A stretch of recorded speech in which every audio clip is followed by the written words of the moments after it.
thlir tu zong zong te in zawa in chibai ka buk le vek cheu ni voin hi ogas ni somni pasari sang ni somni paruk ania voin chhun lama khanin session nei ania he kha session nei na khanin calling attention hun ron mang tu Dr. Aral Thang liana ne na tangin thungai thlak ania kha calling attention hun ron mang tu Dr. Aral Thang liana thu soi zong zong kha voin hianin karon kuat chuak vek don lova a zong zong kan ron kuat chuak kha chuanin a rei don lut tuka chowang chuanin point ni khat a chia kha karon kuat chuak don ang voin hian thlir tu le ngai thla tu te pon uluk tewin kan lo ngai thlanga tin Dr. Aral Thang liana calling attention hun ron mang tu thu soi zo hian kan chief minister zom tak pulal duaman Dr. Aral Thang liana thu soi aron react chona puilut tuk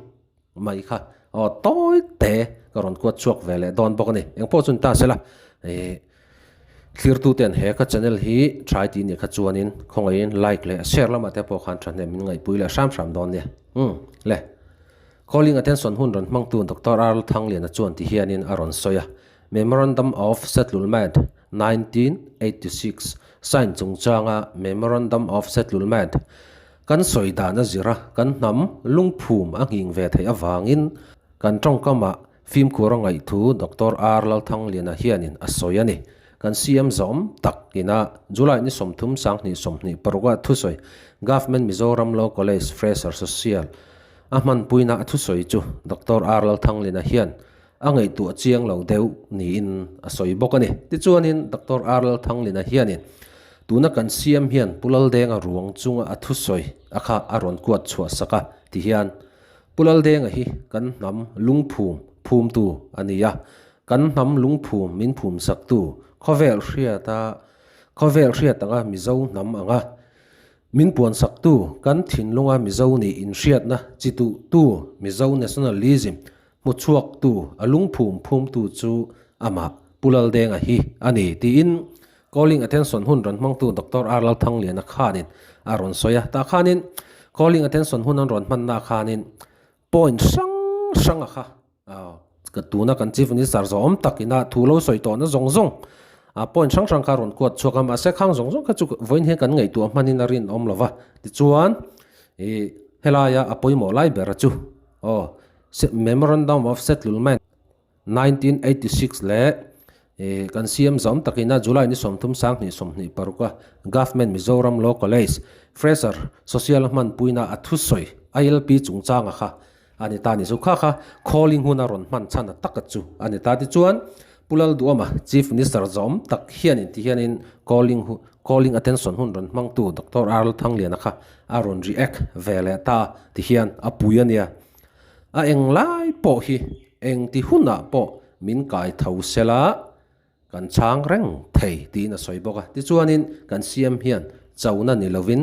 rot nangin MNF party angin an du ber lo thlang chuak sela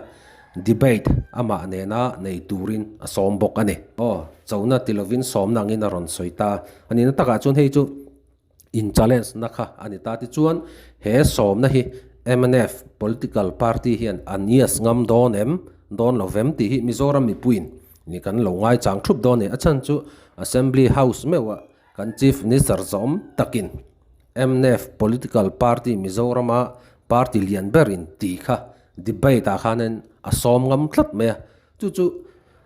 kha kan chief minister zom takina assembly house mewa party pakhat debate tura asom na hi MNF yanin anias ngam lo ni kha chuanin Mizoram mi puin MNF kan mu dana kha khi ta kan mu kha khu ta kan mu thai tlat an thu in chu a hi ni china khang kan soi zuai to ILP chungchang le memorandum of settlement 1986 chungchang dei khani chuwan chun hemi chungchang a hian Mizoram mi puiten thu dik hriat hi kan du ani chuwan chuan kan chief minister zom takina MNF political party debate ama nena nei tura asomna a chauna hi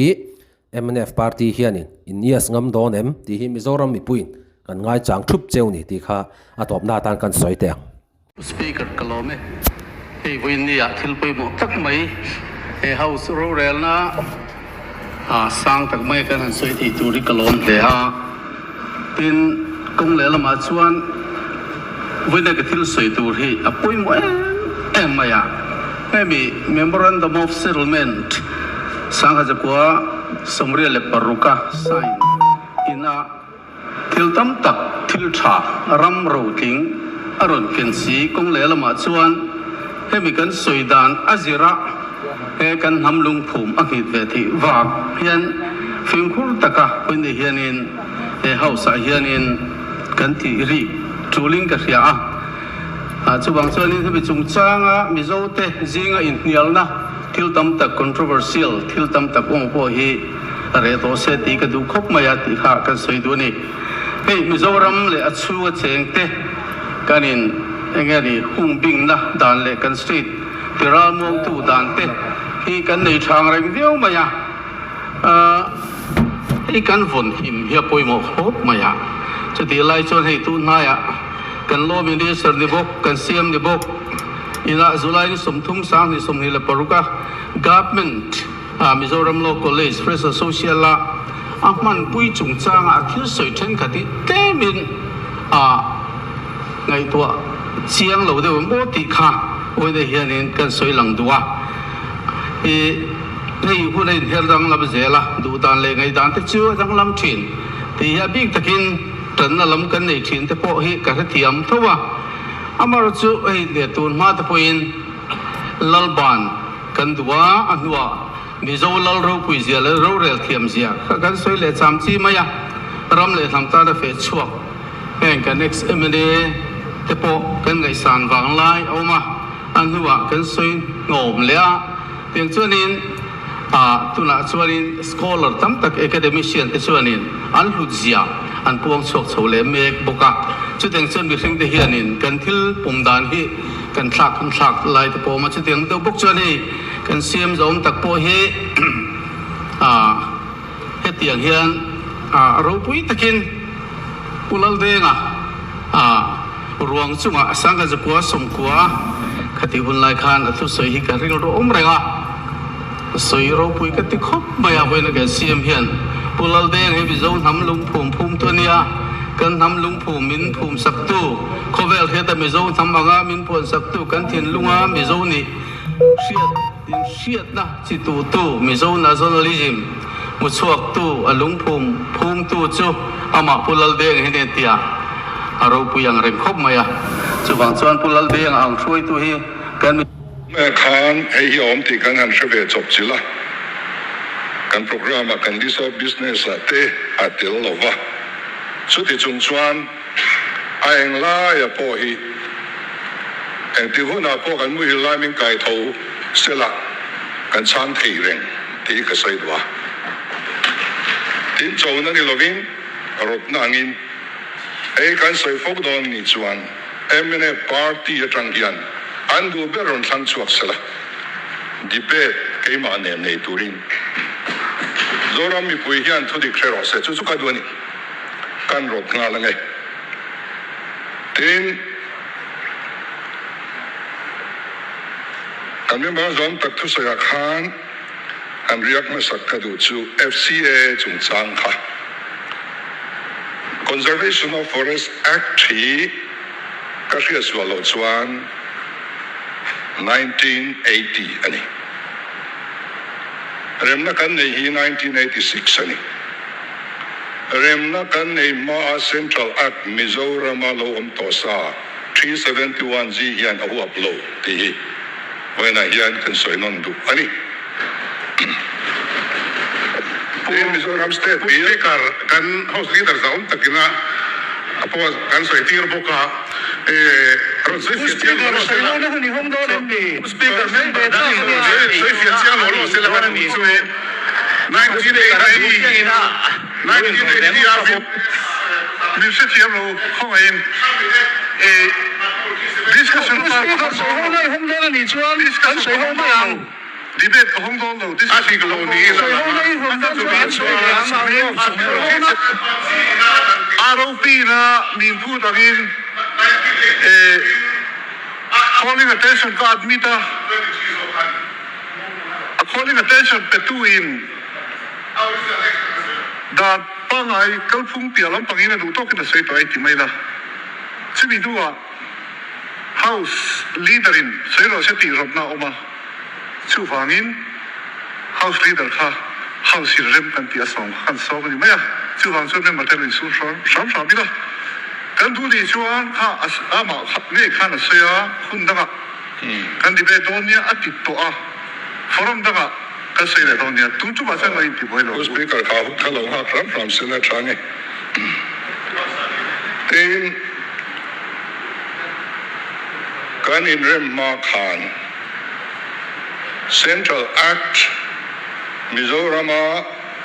State kan ni ma lo om to te chu 371 ji hian a huap lo wang ti ania wang khan ulal dengan eng act nge Mizoram apply to ti kan fesi lo wa ti mintira Home Minister nena Central Act Mizoram apply ho zong list kavala chokni chuta chuan Conservation of Forest Act hei hiatel ti chuan mun takin an ngai tua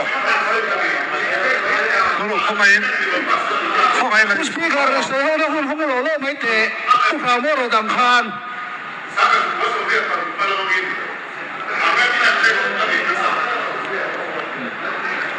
chu chuan no namen zui se la ni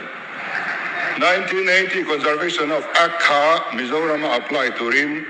puzo pu den at point adang list zong zong nen an exam poiom lo hi antia an pom amaro chu hemi ba ka hian state kan ni ma hian Central Act dang allo apply rule tru theya ei kan ngai thalo ni vakal le ro min tia ka vasya hemi ba ki act pakhat ma Mizoram kan nolu lo wang ti min tiam le ti chuan an pom ta ni kalai khan boina tu rom lo wang ten Mizoram State Bill chungchang 53rd Amendment chungchang kha pass tu te zinga mi khani kom vereng heti la hian ka riat dan le utang te soi dan ka in mi lo de le ka riat dan chuan MP pani zanga ready le mi pakadamin ka tamai lo chumi chia chuan min pass pui du lo ni adang zong zong in lim takin min pass pui ti kha kan soi duwa